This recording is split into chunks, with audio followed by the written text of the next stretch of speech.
Bienvenidos a nuestro podcast La Biblia en un año, episodio 271. 7 hábitos que cambian la vida. Durante muchos años Bruce Chester fue un abogado ateo. Nunca fue a la iglesia, aunque su familia sí lo hacía. La mayoría de los fines de semana prefería jugar golf. Finalmente vino a Alfa como resultado de un considerable trabajo de persuasión de su esposa y sus 3 hijas adolescentes. Era extremadamente contencioso y hostil. Ninguna de las sesiones tuvo impacto alguno en él hasta que al fin de Alfa escuchó la charla ¿Cómo puedo resistir al mal? Después de ella se acercó a mí y me dijo: en mi trabajo como abogado he visto muchísimo mal y siempre he creído en el poder del mal. Esta noche me quedé pensando que si hay un poder del mal, tiene sentido creer que también hay un poder del bien. Aquella noche Bruce se convirtió en cristiano.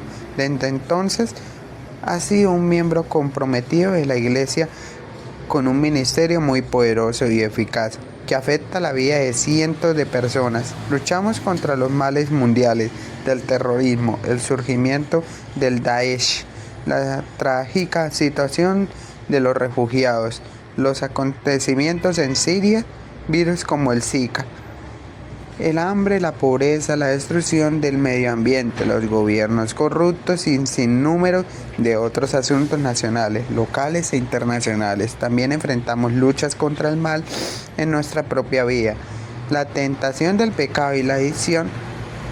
La Biblia es realista acerca de este combate. En el Antiguo Testamento leemos acerca de las batallas físicas contra las fuerzas del mal. En el Nuevo Testamento el combate se describe más a menudo como una batalla espiritual, como San Pablo asegura, porque nuestra lucha no es contra seres humanos, sino contra poderosos, contra poderes, contra autoridades, contra potestades que dominan este mundo de tinieblas, contra fuerzas espirituales malignas en las regiones celestiales. Eso está en Efesios 6:12.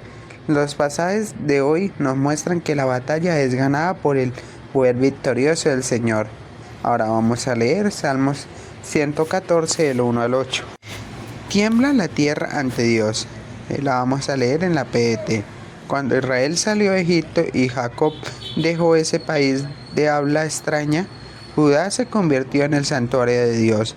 Israel llegó a ser su dominio. El Mar Rojo se dio cuenta de eso y salió huyendo. El Jordán dejó de correr y se echó para atrás. Las montañas saltaron como cabras y las colinas como corderos. Mar Rojo, ¿por qué saliste huyendo? Río Jordán, ¿por qué dejaste de correr y te echaste para atrás?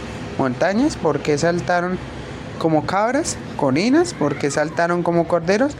Tiembla tierra ante la presencia del Señor, tiembla ante el Dios de Jacob, que convirtió la roca en un estanque y el granito en un manantial. Primer punto, la victoria sobre el cautiverio y la esclavitud. El salmista recuerda cómo Israel fue liberado de su cautiverio y esclavitud en Egipto. El poder victorioso de Dios lo sacó de Egipto y atravesó el mar. Al ver esto, el mar huyó. La presencia del Señor con su pueblo dio a los israelitas la victoria. Fue su presencia la que convirtió la roca en un estanque, el pedernal en manantiales de agua. El carácter de Dios fue revelado a su pueblo durante el Éxodo, cuando Dios liberó a su pueblo de la opresión a través de su victorioso poder y presencia, dejando claro que la esclavitud es un mal del cual Dios anhela liberar a la gente. Esto nos ayuda a abordar una de las grandes preguntas de la lectura del Nuevo Testamento de hoy, en la cual Pablo da instrucciones a los esclavos y a los amos. Efesios 6, 5 al 9. ¿Por qué Pablo nunca intentó abolir la esclavitud por completo?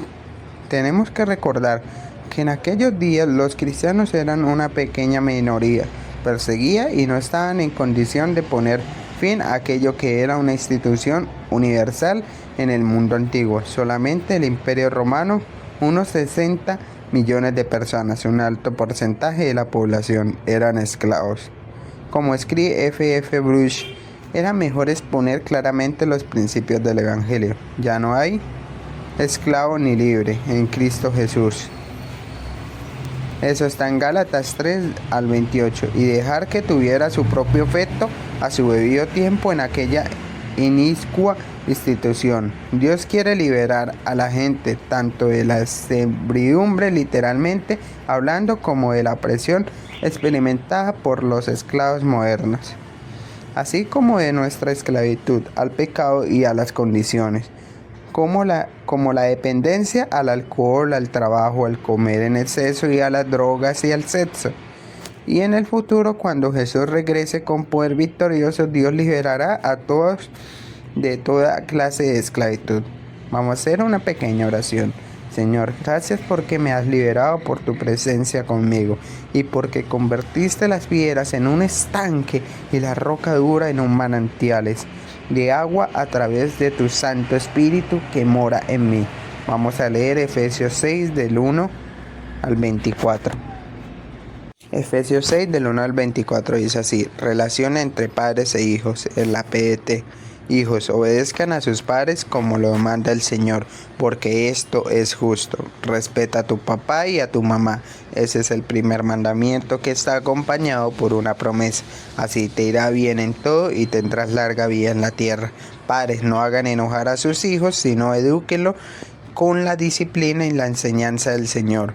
Relación entre amos y esclavos. Esclavos, obedezcan a sus amos aquí en la tierra. Obedezcan con mucho respeto y sinceridad, como si estuvieran obedeciendo a Cristo.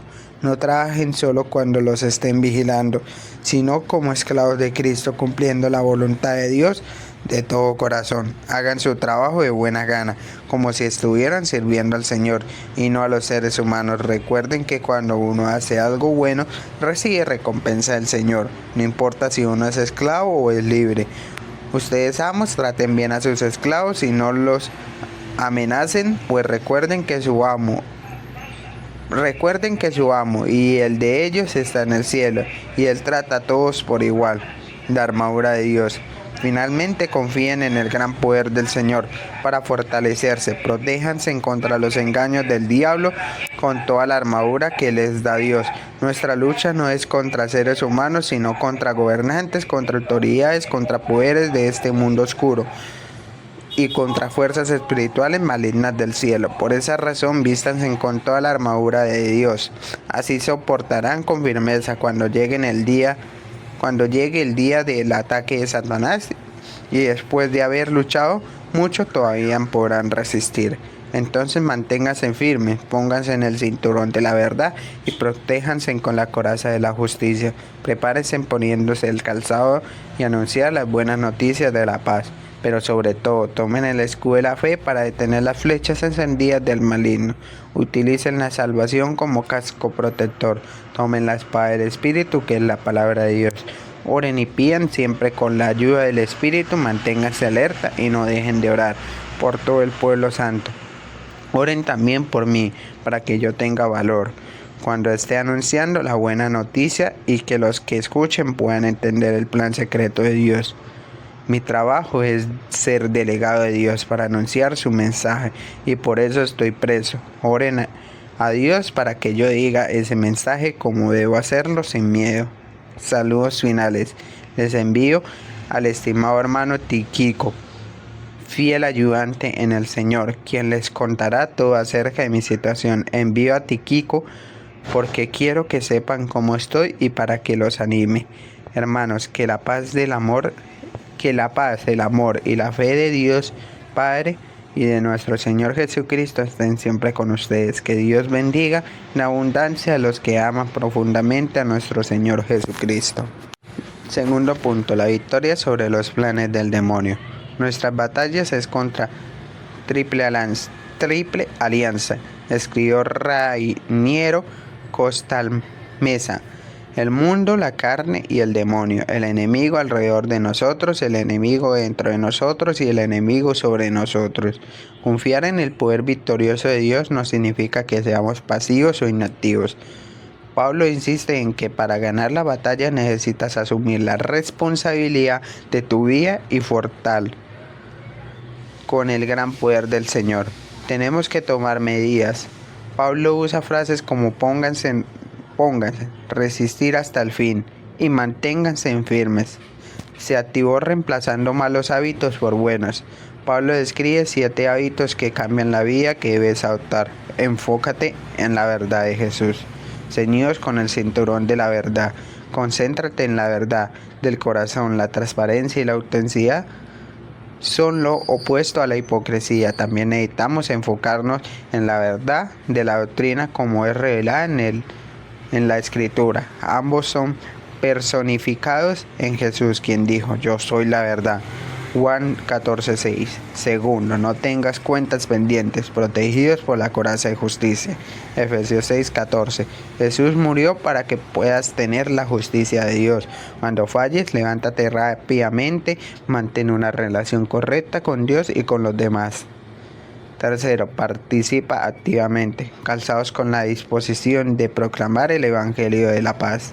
Pablo pudo haber tenido en mente aquí un versículo de nuestra lectura del Antiguo Testamento para hoy. Miren, ya se acerca por los montes el que anuncia las buenas nuevas de la victoria, el que proclama la paz. Nahum 1:15. El demonio odia el Evangelio porque es el poder de Dios para cambiar vidas. Pablo pidió a los cristianos de Efeso que oraran por él. Oren también por mí, oren también por mí, para que cuando hable Dios me dé las palabras para dar a conocer con valor el ministerio del Evangelio. Efesios 6:19. Confía en Dios en los tiempos difíciles. Además de todo esto, tomen el escudo de la fe, con el cual puedan apagar todas las flechas encendidas del maligno. Aquellas flechas son tales como cosas como la culpa falsa, la vergüenza, la duda, la desobediencia, la malicia y el miedo. Gánale la batalla a la mente. Tomen el casco de la salvación. La batalla se gana o se pierde en nuestras mentes, por lo que es esencial que llevemos cautivo todo pensamiento para que se someta a Cristo. 2 Corintios 10:5. Sumérgete en la palabra de Dios. La espada del Espíritu, que es la palabra de Dios. Efesios 6:17. Usa la Biblia cuando estés bajo ataque, así como lo hizo Jesús cuando fue tentado en el desierto. Mateo 4, del 1 al 11. Continúa orando. Oren en el Espíritu en todo momento, con peticiones y ruegos. Efesios 6:18. La reina María I de Escocia dijo: le tengo más temor a las oraciones de John Cox que a un ejército de 10,000 hombres. Vamos a hacer una pequeña oración. Señor, gracias porque aunque por mi propia cuenta soy débil, con la armadura de Dios, la fuerza de Jesús y el poder del Espíritu Santo puedo experimentar tu victoria. Ahora vamos a leer Nahum 1 al 3. Nahum 1. Este libro trata de la profecía de Nahum de Elcos, la visión que tuvo de parte de Dios acerca de la ciudad de Nínive. El Señor está furioso con Nínive. El Señor es Dios celoso y vengador. El Señor es vengador, pues no hay ira mayor que la suya. El Señor se venga de los que se ponen en contra suya y se enfurece contra sus enemigos.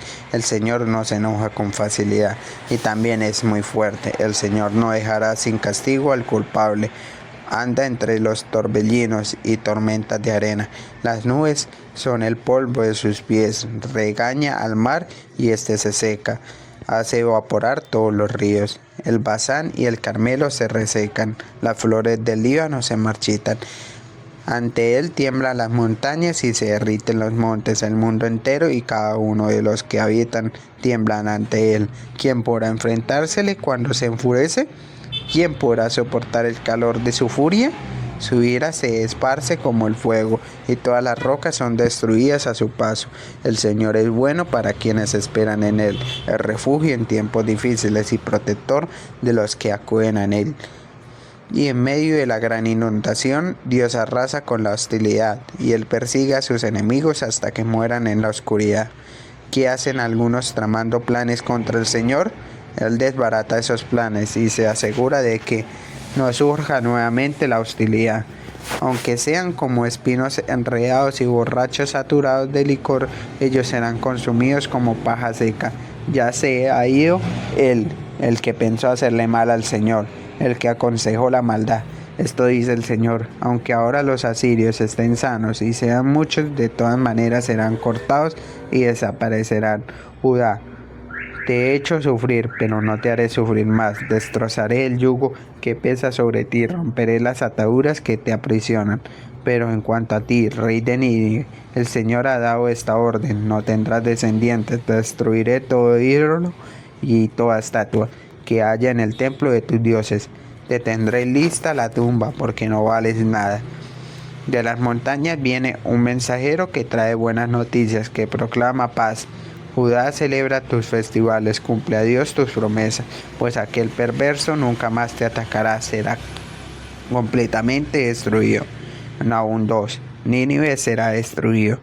Nínive, un enemigo se acerca para atacarte, así que haz guardia en las murallas, cuida los caminos, fortalécete y prepárate para la batalla. El Señor restaurará el orgullo de Jacob, el de Israel, porque los soldados enemigos los saquearon y destruyeron sus viñas. Son rojos los escudos de aquellos soldados y rojo carmesí sus uniformes. El hierro de sus carros está al rojo vivo, mientras se preparan para la batalla. Y vibran sus lanzas. Los carros de combate corren a su antojo por las calles y pasan a toda velocidad por las plazas. Parecen carbones encendidos cuando están al rojo vivo. Aparecen como relámpagos. El enemigo da órdenes a sus oficiales y ellos se atropellan de lo rápido que responden. Se apresuran a ir hacia la muralla y hacen la torre de asalto.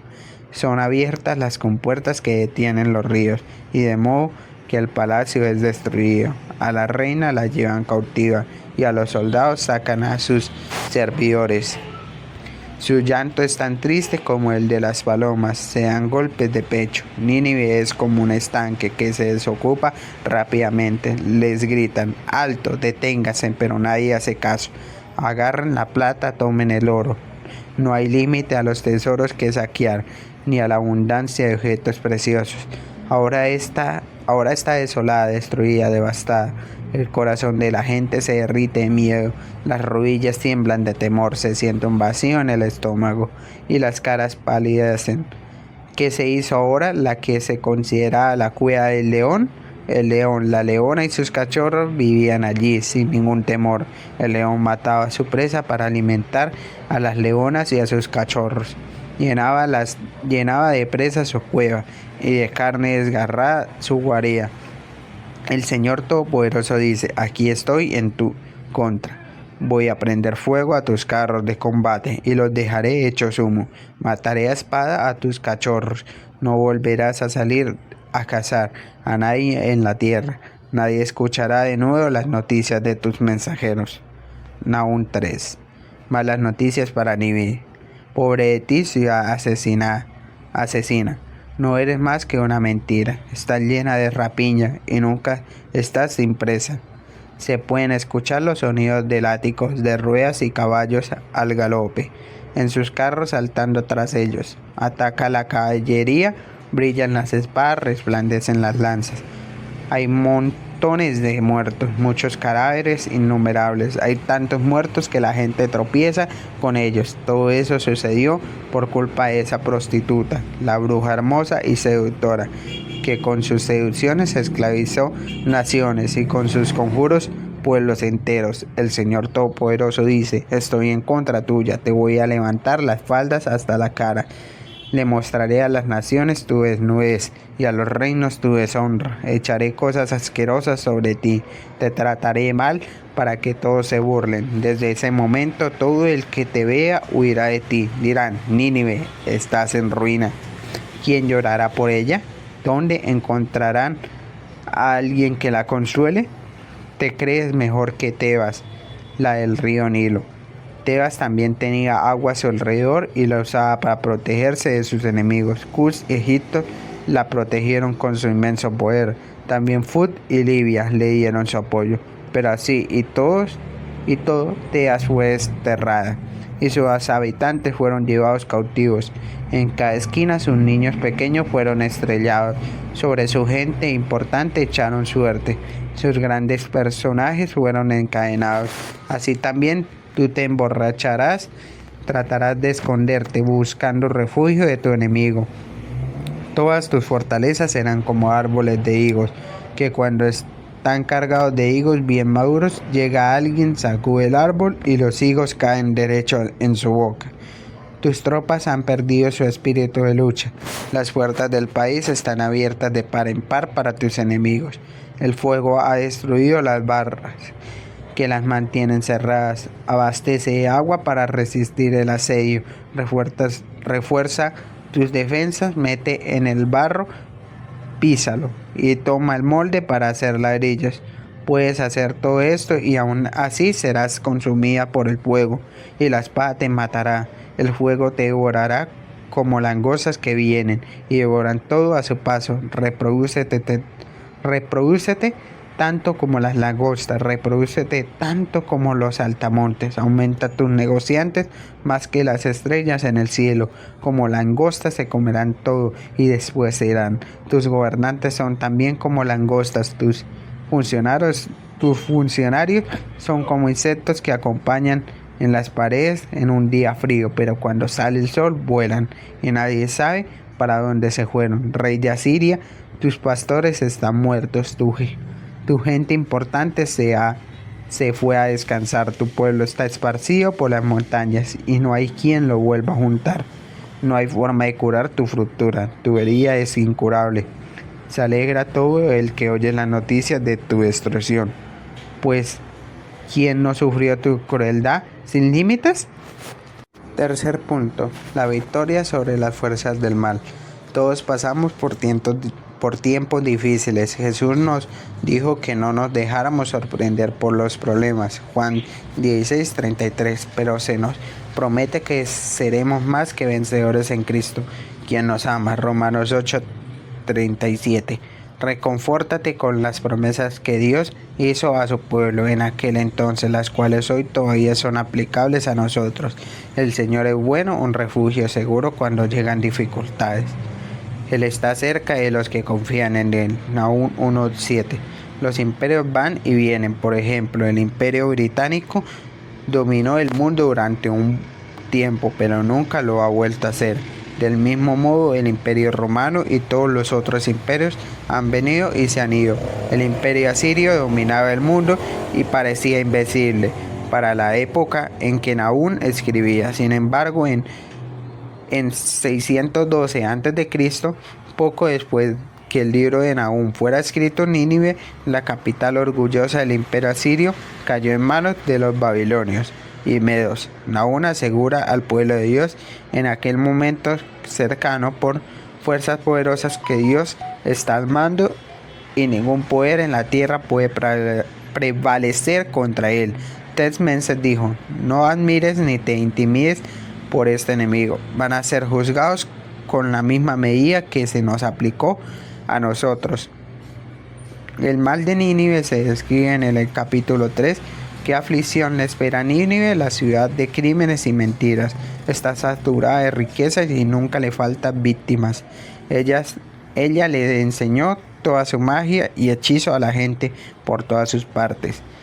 Si el final de aquel reino terrenal fue buenas nuevas de victoria que trajeron tal alivio y júbilo, ¿cuándo más la victoria de Jesús sobre las fuerzas espirituales del mal nos traerá alivio y júbilo?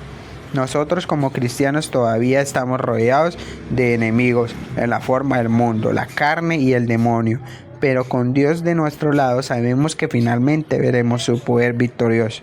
Vamos a hacer una pequeña oración. Señor, gracias porque eres más poderoso que ninguna fuerza espiritual del mal. Gracias por ser un refugio en tiempos difíciles y por cuidar de los que confían en ti. Ayúdame hoy a confiar en ti y en tu poder victorioso. Pipañae, Salmo 114, del 7 al 8. Dios convirtió el pedernal en manantiales de agua. Dios puede cambiar situaciones más difíciles, haciendo de ellas un lugar que da fruto. Y recuerda que este podcast está hecho por el pastor Nicky Gumbel de la iglesia HB en Londres. Y el que le dio vida a este podcast fue Jesús David Rodríguez Rojas.